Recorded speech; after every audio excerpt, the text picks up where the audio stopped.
Hello everyone, good day. So there are many people, nagtatanong sila sa akin kung paano ba daw mag-apply sa 5-1 talk. So sa akin naman kasi before ako nag-apply sa 5-1 talk, I do my own research para pag-apply mo hindi ka na mahirapan tapos parang much easy for you pag-apply mo.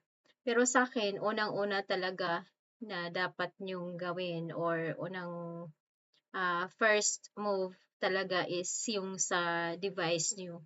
Kasi sayang naman mag-apply kayo tapos pagdating sa device check, hindi kayo pasado. So, kailangan talaga unang-una is yung laptop na gagamitin mo is medyo taas talaga yung quality niya kasi lalong-lalo na yung mga pag natanggap ka, yung mga student mo nasa ibang bansa. So, lalo na sa 5-1 talk, medyo heavy materials ang gagamitin natin. So, it's really need and you should have to provide latest laptop. I think the what I am using right now is Ryzen 5, Ryzen 5, 236 gig, I think, something like that. So the most important thing there is your device that you are going to use, and then the rest of that. Of course, you have to be prepared also for your personal info, yung mga ganyan. Then, follow the steps na lang yan naman kasi. Tapos, ang importante lang talaga is uunahin nyo talaga yung laptop nyo. Kasi yan yung pinaka-importante. Kasi kahit pasado kayo sa mga intro video, mga ano-ano pang video nyo dyan na ipapasa nyo. Tapos, pagdating nyo sa device check naman is hindi kayo pasado. So, sayang naman yung effort nyo. So, first talaga is i-provide nyo muna yung laptop nyo na gagamitin nyo para sigurado na tuloy-tuloy na yung pasado. Kasi after sa mga personal info, mga ano pang ano dyan, mga video, mga intro video, ganyan-ganyan, they proceed to your device test. Then after the device test is your internet speed connection.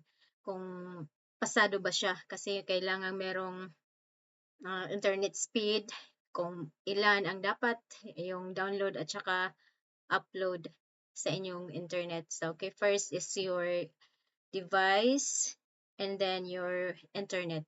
Yun talaga ang pinaka kailangan pag nag-apply ka sa ESL. So, that's all for today, guys. So, hope uh, may malalaman kayo dito. Kasi bago pa rin lang ako. So, mga 2 weeks na ata. So, for now, meron naman din ako mga estudyante na nag-booking sa akin. So, at saka meron na akong 2 followers for my as one of their favorite teachers. Then, yung una ko estudyante, paulit-ulit na siya nag-i-enroll sa akin. So, ibig sabihin, she likes my teaching.